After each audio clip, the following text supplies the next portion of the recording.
त्रिभुज के क्षेत्रफल के लिए अब हम एक फार्मूला को देखते हैं डिटर्मिनेंट में। त्रिभुज का क्षेत्रफल, एरिया ऑफ ट्राइंगल, इसके लिए क्या होता है समझिए।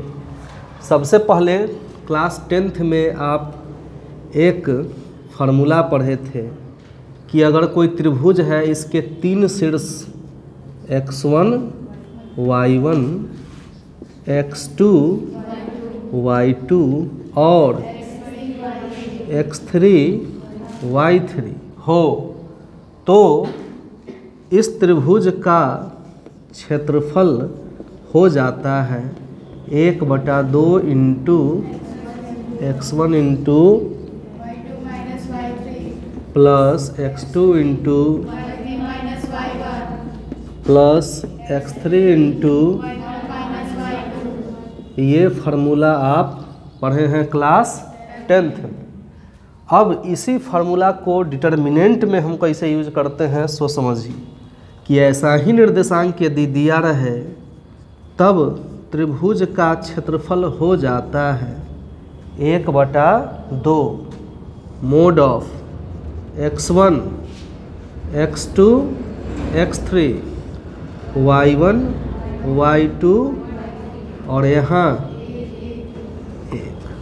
तो यही फार्मूला का यूज इस लेसन में होगा डिटर्मिनेंट में त्रिभुज का क्षेत्रफल निकालने के लिए। समझ में आई बात? तो आप इससे भी लिखें, इस फार्मूला को भी और इसको। अगला स्टेप में समझिए, क्लास 10th में भी आप लोग पढ़े होंगे कि अगर यह तीनों बिंदु, सपोज इसको मान लीजिए ए बी और इसको तीनों बिंदु यदि संरेख हो जाए, मतलब एक ही रेखा पर स्थित हो जाए, तब इस त्रिभुज का क्षेत्रफल निकालेंगे। इस कंडीशन में तब क्या आएगा?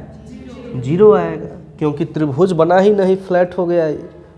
तो तीनों एक ही रेखा में जब बिंदु आ जाए तब इसका क्षेत्रफल निकालिएगा तो क्या आएगा?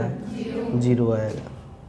अगला बात समझिए, चूंकि त्रिभुज का क्षेत्रफल या किसी चीज़ का भी क्षेत्रफल हमेशा पॉजिटिव ही होता है, तो कैलकुलेशन के क्रम में यदि कभी नेगेटिव भी मान आए क्षेत्रफल का तो उसको हम मोड करके क्या करेंगे? पॉजिटिव बना लेंगे। धनात्मक रूप में ही क्षेत्रफल का मान कभी भी रहेगा।